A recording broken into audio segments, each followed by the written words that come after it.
Good morning friends, welcome to the online classes of Adarsh Bal Niketan senior secondary school. आप सभी का class 8 की एक और मैथमेटिक्स की क्लास में वेलकम है। जैसा कि लास्ट क्लास में आप लोग ने पढ़ा था चैप्टर 15 के बारे में, हम लोग ने इंट्रोडक्शन टू द ग्राफ्स के बारे में देखा था, ठीक है। और हम लोग ने कुछ एक्सरसाइज लगाई थी और एक्सरसाइज के कुछ क्वेश्चंस भी लगाए थे। बिसाइड दैट, अगर आप में से किसी स्टूडेंट को कोई डाउट है तो हम लोग उसको सॉल्व करेंगे। सो आप में से ही किसी एक स्टूडेंट ने 15.1 में कोई क्वेश्चन जानना चाहता है। कौन सा क्वेश्चन जानना चाहते हैं आप? सर 4 में डी। 15.1 में 4 में D. Okay. Question number 4। Okay, देखो क्वेश्चन नंबर 4 क्या दिया है 4 में डी।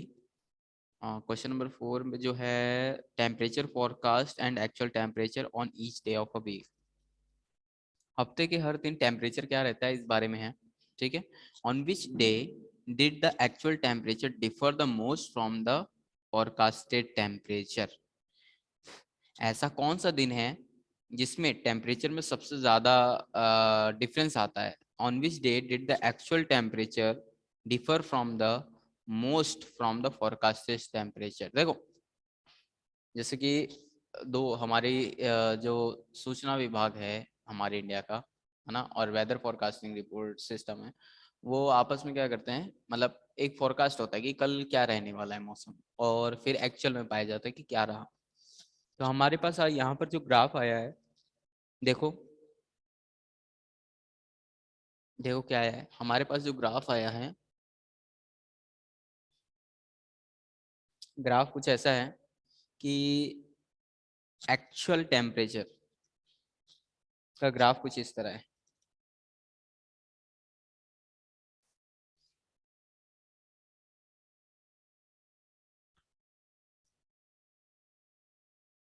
ये एक्चुअल टेम्परेचर का है, और फोरकास्टेड का क्या था,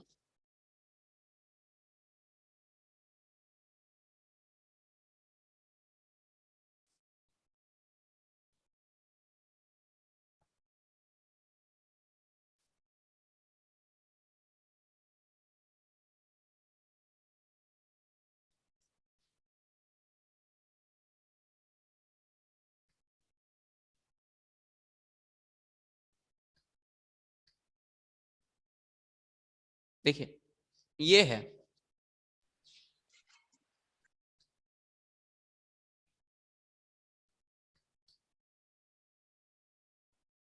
देखो हमारा ये है, ये हमारी जो डार्क लाइन है वो हमारी एक्चुअल है, और जो डॉटेड लाइन है वो फोरकास्टेड है,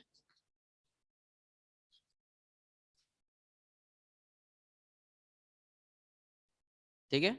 हम लोग 15.1 में क्वेश्चन नंबर 4 का डी देख रहे हैं, ठीक है ना। तो अब समझना, हमारी ये जो डार्क लाइन है ना, ये हमारी एक्चुअल टेम्परेचर है, और ये जो डॉटेड लाइन है वो फोरकास्ट है। फोरकास्ट यानी भविष्यवाणी, मतलब आप किसी भी चीज को एस्टिमेट करते हो, अंदाजा लगाना, ठीक है, अपनी पूरी कैलकुलेशन के अकॉर्डिंग, ठीक है ना। तो ऐसे ही हवा में बातें नहीं होती, पूरा प्रोसीजर होता है ये, है ना। इंटरपोलेशन भी बोलते हैं इसको कई जगह। तो अब देखो, जब हमारा ये पूरा काम किया गया, इसमें हो क्या रहा है, हमें ये देखना है कि कौन सा ऐसा दिन था जिसमें सबसे ज्यादा गैप पाया गया फॉरकास्ट और एक्चुअल। देखो क्वेश्चन ये है कि आप इस तरह से समझो, जैसे कि कल आपसे पूछूं कि कल क्या टेम्परेचर रहने वाला है, आप बोलोगे कि कल जो है 15 डिग्री सेल्सियस का टेम्परेचर रहेगा। और पाया गया कि कल के दिन, है ना, कल के दिन जो टेम्परेचर आपने एस्टिमेट क्या किया, एस्टिमेट किया 15 डिग्री सेल्सियस, और एक्चुअल में पाया ये गया कि जो एक्चुअल टेम्परेचर था वो था 17 डिग्री सेल्सियस।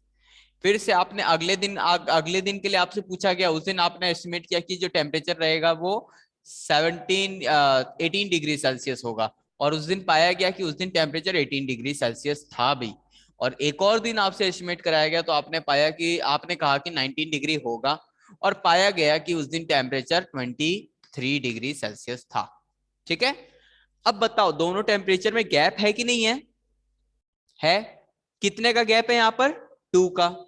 यहां पर 0 का कोई गैप नहीं, यहां पर 4 का। तो कौन सा ऐसा मतलब कौन सा ऐसा डे है, ये डे 1, डे 2, डे 3, इनमें से कौन सा ऐसा दिन है जिसमें से एस्टिमेशन और एक्चुअल में सबसे ज्यादा गैप है? डे 3। समझ गए ना बात, नहीं समझे? Yes sir. तो इसी तरह हम लोग को बताना है कि यहां पर इस ग्राफ में कौन सा ऐसा दिन है। देखो पहले दिन इन दोनों में इतना गैप था, ये गैप कितना गैप है ये? 15 और 20। यहां पर 15 है और यहाँ 20 है।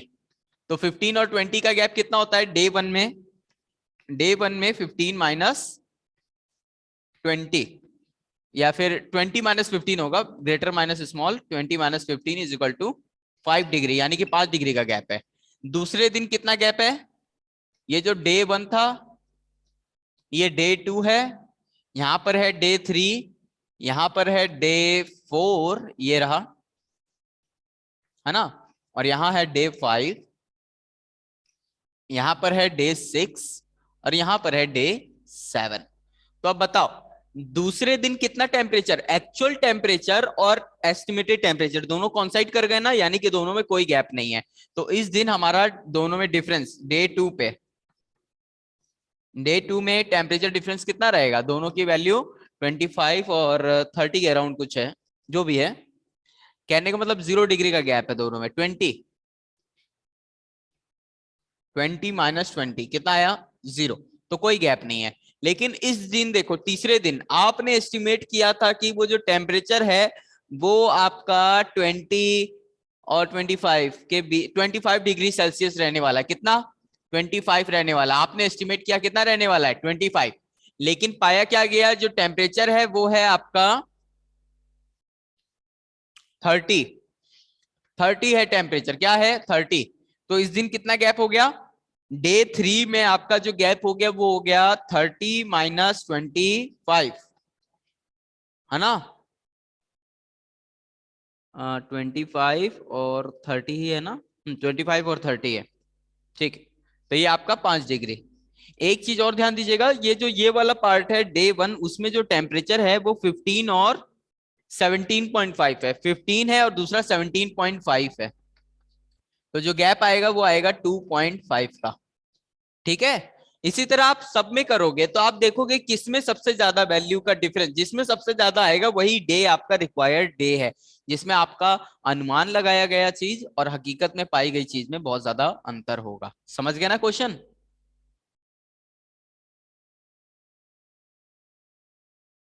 हेलो? Yes sir. ठीक है। अब देखिएगा, अब चैप्टर 6 शुरू कर रहा हूं मैं। अरे 16। चैप्टर 16 बहुत सिंपल सा है, कुछ बताने लायक उसमें खास है नहीं। मेन जो जितनी भी चीजें थी मैथ्स की इंपॉर्टेंट वो बता दी है मैंने। तो ध्यान दीजिएगा, प्लेइंग विद द नंबर्स। तो देखिएगा, playing with numbers,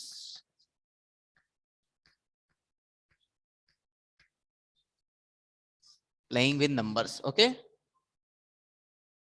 playing with the numbers, chapter 16।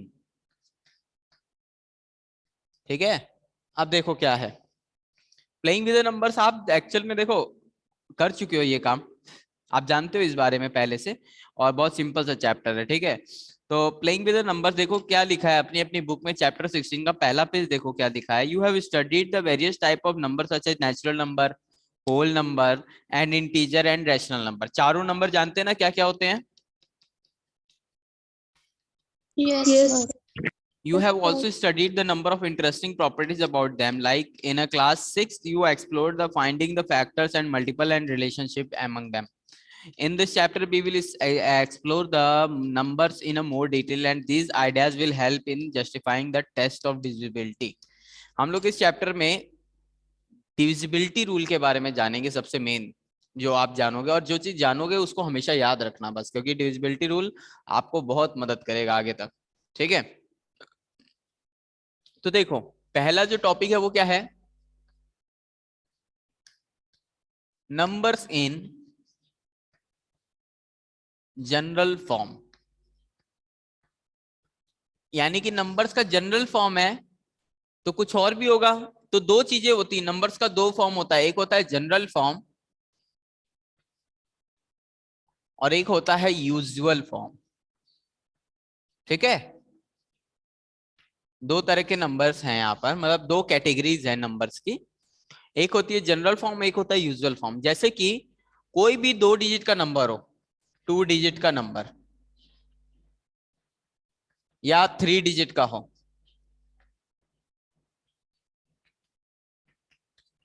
या 4 डिजिट का हो। ठीक है, इनमें से मतलब कितने भी डिजिट का हो, उसको आप जनरल फॉर्म में भी डिनोट कर सकते हो और यूजुअल फॉर्म में भी कर सकते हो। अब जनरल और यूजुअल फॉर्म है क्या? जैसे कि आपने 2 डिजिट का एक नंबर सोचा, क्या? 46। तो ये जो 46 है ना, ये यूजुअल फॉर्म कहलाता है। लेकिन आपको याद हो, मैंने बताया था कि 46 को 4 × 10 + 6 भी तो लिख सकते हैं, लिख सकते हैं ना। तो इसको बोलते हैं जनरल फॉर्म।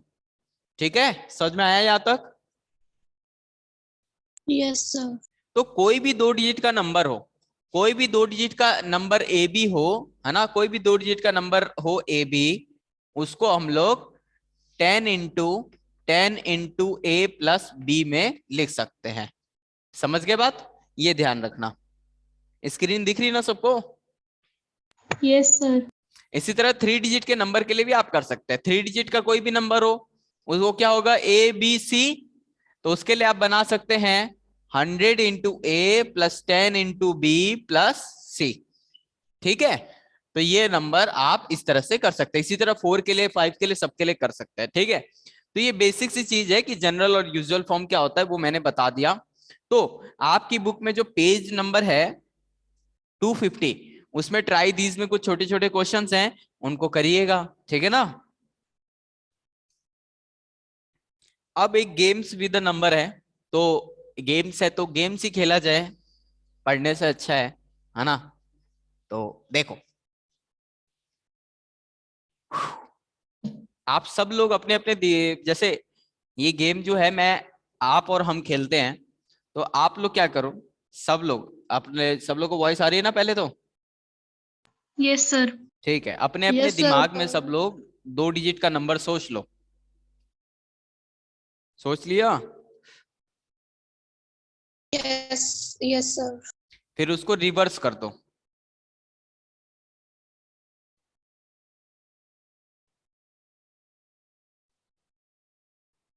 कर दिया? Yes. Yes. ठीक है, अब वो दोनों जो नंबर आपके पास है ना, एक जो आपने लिया था, दूसरा उसको रिवर्स किया, है ना? तो आप उन दोनों को क्या कर दो, ऐड कर दो। अब क्या करोगे? ऐड कर दोगे दोनों को।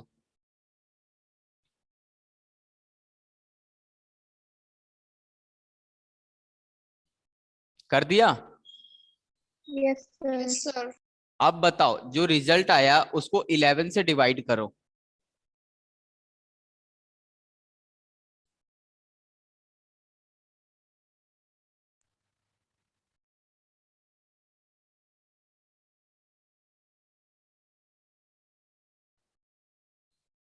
कर दिया? Yes, sir. तो रिमाइंडर उसमें 0 आया ना? Yes, sir. Yes, sir. देखा, मेरे को पता नहीं आपने क्या नंबर सोचा, फिर भी मैंने बता दिया कि उसमें रिमाइंडर 0 आया। अब कैसे? ठीक है ना? तो अब देखो क्या होता है एक्चुअल में। जैसे मैं ही लेता हूं, मैं एक 2 डिजिट का नंबर ले लिया 46, फिर इसको क्या कर दिया 64, इन दोनों को फिर क्या कर दिया, ऐड कर दिया। तो 6 + 4 10, 0 1, 6 + 4 10 + 1 11, 110 आया। अब 11 से 110 को डिवाइड करो, कितने टाइम जाएगा? 10 टाइम्स। तो क्या आ जाएगा 110, और ये पूरा कैंसिल हो गया। तो रिमाइंडर कितना आया? 0 आया कि नहीं आया? आ गया। तो Yes, sir. कहने का मतलब हो क्या रहा है, मेरे को कैसे पता कि ये रिमाइंडर 0 आएगा? आपको भी पता होना चाहिए। और ऐसा कब होता है? देखो, होता इसलिए है ये, अब आपको अगर कॉन्सेप्ट क्लियर है अभी तक सारा, तो अब एक इस तरह समझो। मान लो आपने जो नंबर सोचा था उसको मैं यहां लिख दे रहा हूं ऐसे, ए बी। कोई परेशानी किसी को? No, sir.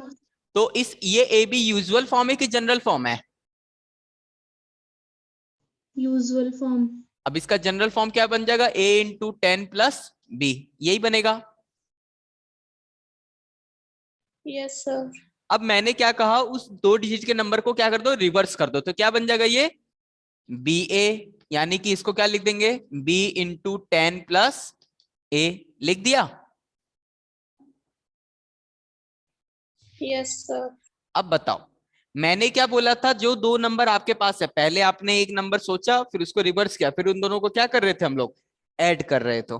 तो हम लोग ऐड कर देंगे ए बी प्लस बी ए। अब ए बी प्लस बी ए करना, यानी कि इन दोनों को भी ऐड करना पड़ेगा ना, यानी कि ए इंटू 10 प्लस बी, इसको डायरेक्ट लिख दो ऐसे, 10 ए प्लस बी लिख दो, सिंपल वर्ड सिंपली, और इसको 10 बी प्लस ए लिख दो, ठीक है। अब देखो इन दोनों को जोड़ना, यानी कि इन दोनों को जोड़ना, यानी कि 10 ए प्लस बी में किसको ऐड करना है, 10 बी, 10 बी प्लस ए, लाइक टर्म्स को जोड़ते हैं ना, लाइक टर्म्स के नीचे लाइक टर्म्स लिखते हैं, फिर जोड़ते हैं ना। Yes sir. तो 10 ए में ए जोड़ेंगे तो क्या आएगा, 11 ए आएगा कि नहीं आएगा,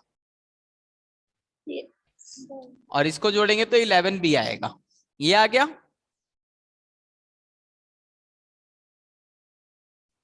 यानी कि इन दोनों नंबर को जोड़ने पर क्या होता है, 11 ए प्लस 11 बी। कोई परेशानी यहां तक? No sir. अब बताओ, क्या 11 इन दोनों में से कॉमन फैक्टर आ सकता है कि नहीं आ सकता? Yes sir.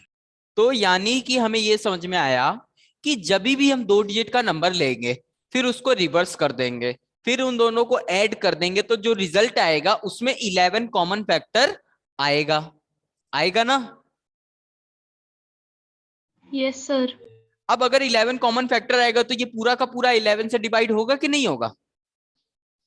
Yes sir. होगा ना। इसीलिए, और अगर कोई चीज परफेक्टली डिवाइड हो जाती है तो उसमें रिमाइंडर 0 आता है ना। Yes sir. इसीलिए यहां पर मेरे को पता था कि रिमाइंडर 0 आएगा। समझ गए बात, नहीं समझे? Yes sir. ठीक है, यही है बेसिक सी चीज, तो इसमें ये पता चलता है।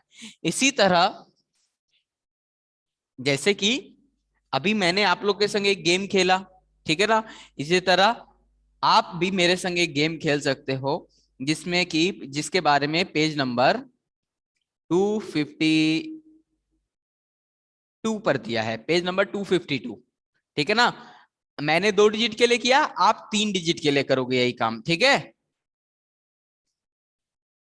यस। यस। और एक ध्यान देना, पेज नंबर 251 पर एक केस और दिया है। ये कब का केस है, ये वाला था जब हम दोनों नंबर को जोड़ रहे थे। क्या हम दोनों नंबर को माइनस कर दे सकते हैं? हाँ कर सकते हैं। तब उसका रिमाइंडर 0 आएगा और कॉमन फैक्टर 9 आएगा। तो इसके बारे में भी दिया है पेज नंबर 251 और 252 पर।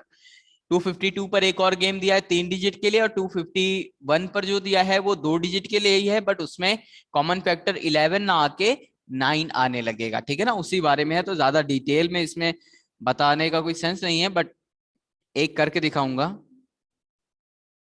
देखो।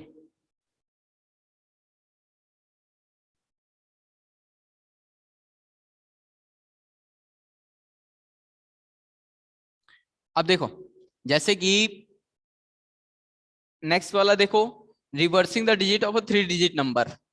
3 डिजिट नंबर के लिए देखो यही गेम।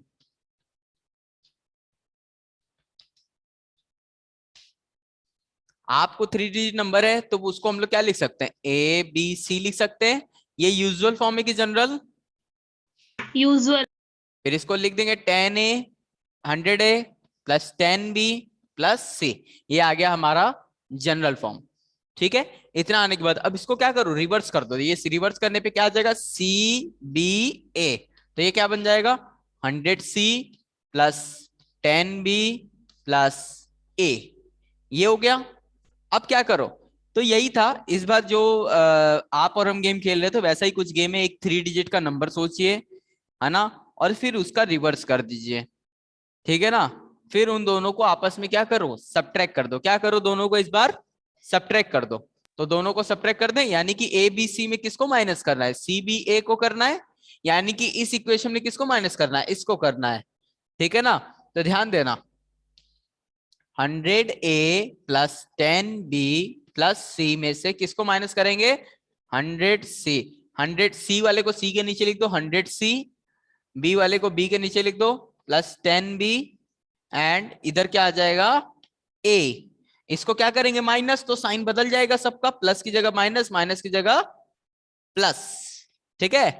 तो हमारा सॉल्व होने पे 100A में से क्या क्या है 99A, 10A में से 10B कैंसिल हो गया, और इसको क्या आ जाएगा माइनस 99C, आ गया ना। यानी कि अब इनको कॉमन लो, इनमें से 99 कॉमन लोगे तो क्या आएगा 99A माइनस C। यानी कि ये गेम कुछ इस तरह है कि 3 डिजिट का नंबर आप सोचो एक, फिर मैं बोलूं उस 3 डिजिट के नंबर को रिवर्स कर दो, CBA 436 सोचा तो 643 बन जाएगा। अब उनमें से बड़े वाले में से छोटे वाले को माइनस कर दो, कर दिया। अब जैसे ही आप माइनस करोगे तो जो आंसर आएगा उसको 99 से डिवाइड करो, आप 99 से डिवाइड करोगे तो ये बात गारंटेड है कि वो जो कॉमन फैक्टर, वो जो रिमाइंडर आएगा वो जीरो आएगा। क्यों रिमाइंडर जीरो आएगा, क्योंकि 99 इसमें कॉमन फैक्टर आता है। इसीलिए मैंने भी बोला कि 99 से डिवाइड करो, कोई और नंबर भी तो बोल सकता था, कोई और नंबर भी बोल सकता था डिवाइड करने के लिए, बट मैंने 99 ही क्यों बोला, क्योंकि 99 इसमें हाई कॉमन फैक्टर आता है, ठीक है ना। और फिर रिमाइंडर जीरो हो जाएगा। समझ में आया बात? Yes sir. ठीक है।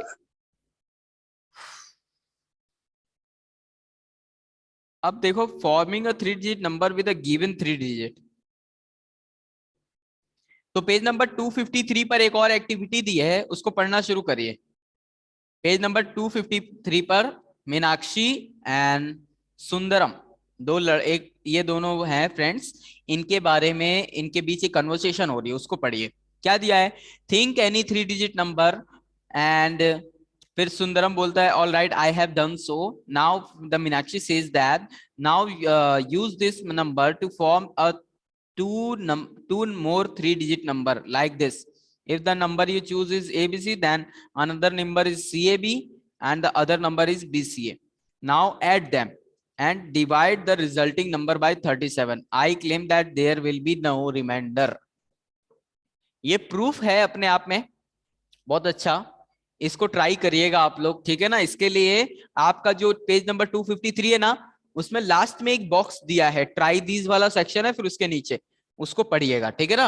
आपको क्लियर हो जाएगा क्या है। जो अभी तक हम लोग ने 2 गेम खेले उसी बारे में पूरी थ्योरी है, ठीक है ना। कोई परेशानी यहां तक? No sir. ठीक है। नेक्स्ट देखो लेटर्स फॉर डिजिट। क्या ये टॉपिक नया लग रहा है या पुराना लग रहा है, लेटर्स फॉर डिजिट?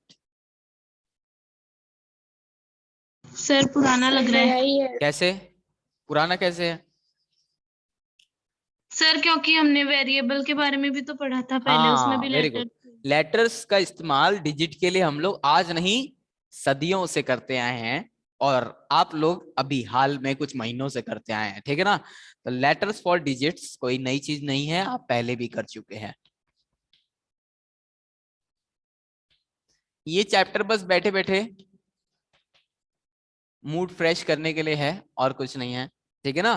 नेक्स्ट देखो, तो देखो क्या दिया है, here we have a puzzles in which the letters take the place of a digit in an arithmetic. Arithmetic में है ये, the sum and the problem is to find out which letter represent a which digit, so it will take like a cracking a code. Here we stick to the problem on adding addition and multiplication. जो इस chapter में आप काम करोगे puzzle solve करने की तरह ही है ये। जो नंबर्स होंगे उसमें कोई ना कोई नंबर गायब होगा, उसकी जगह लेटर होगा, तो जो नंबर गायब है आपको पता करना है। लेकिन यहाँ पर हम लोग पूरा अर्थमेटिक का काम कर रहे हैं, यानी कि एडिशन, सब्ट्रैक्शन, मल्टीप्लिकेशन, डिवीजन, ये 4 ऑपरेशन में से कोई इस्तेमाल होगा। लेकिन आपकी बुक में इस बार सिर्फ और सिर्फ मल्टीप्लिकेशन और एडिशन पे काम किया गया है, सब्ट्रैक्शन और डिवीजन पे बाद में करेंगे इसी में, ठीक है ना। आपकी हायर क्लास में तो नहीं हो सकता, इसी में आगे कहीं अपेंडिक्स का जो सेक्शन है लास्ट में उसमें दिया हो इस बारे में, ठीक है।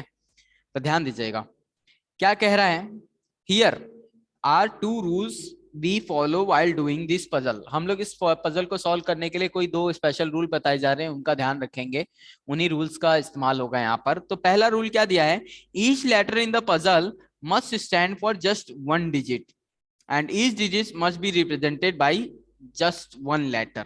Okay, the first digit of a number cannot be 0, and thus we write the number 63 and not a 063. 0063, ठीक है, समझ में आ रहे हैं दोनों rule. a rule that would be like to follow in the puzzle that must have an like just one answer। देखो क्या बोल रहा है कि जो आपका क्वेश्चन है उसमें each letter in a puzzle must stand for just one digit, हर एक लेटर किसी एक डिजिट को ही डिनोट करेगा, दो डिजिट को नहीं रिप्रेजेंट कर सकता, ठीक है ना। And each digit must be represented by just one letter, और हर एक नंबर के लिए आप कोई एक डिजिट ही इस्तेमाल कर सकते हैं, दो लेटर्स या दो डिजिट नहीं इस्तेमाल कर सकते, ठीक है ना। जैसे कि अभी भी जैसे मैं 46 लिख रहा हूं ना, 46, 92 ऐसा कोई नंबर, तो इसके लिए ए के लिए 4 कर दिया एंड 6 के लिए बी कर दिया। ऐसा नहीं है कि 46 को ही एक्स मान लिया। अब देखो यहां पर इस 46 दो डिजिट का नंबर है, लेकिन लेटर कितना है, एक ही, लेकिन यहां पर दो डिजिट के लिए हमने दो लेटर इस्तेमाल किया है कि नहीं किया है। Yes sir. तो इस चीज का ध्यान रखना है यहाँ पर। तो जो आप लेटर्स फॉर द डिजिट आपने जो पढ़ा है वो पढ़ा था लेटर्स फॉर द नंबर, आपने नंबर के लिए पढ़ा था ना कि डिजिट के लिए। आप जितने डिजिट होंगे उतने लेटर्स का इस्तेमाल इसमें करोगे, ठीक है ना।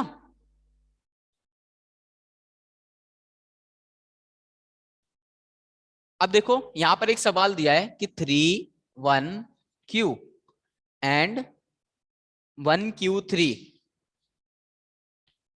Is equal plus 5 0 1। ये अब देखो कैसे करेंगे इसमें, हमें देखो इस सवाल को देखो, आपकी बुक में क्या दिया है, there is just one letter Q whose value we have to find, study the addition in one of the column from Q plus 3 we get 1। इन दोनों को जोड़ेंगे तो क्या आ रहा है 1। अब Q में क्या ऐड करेगी 1 आए,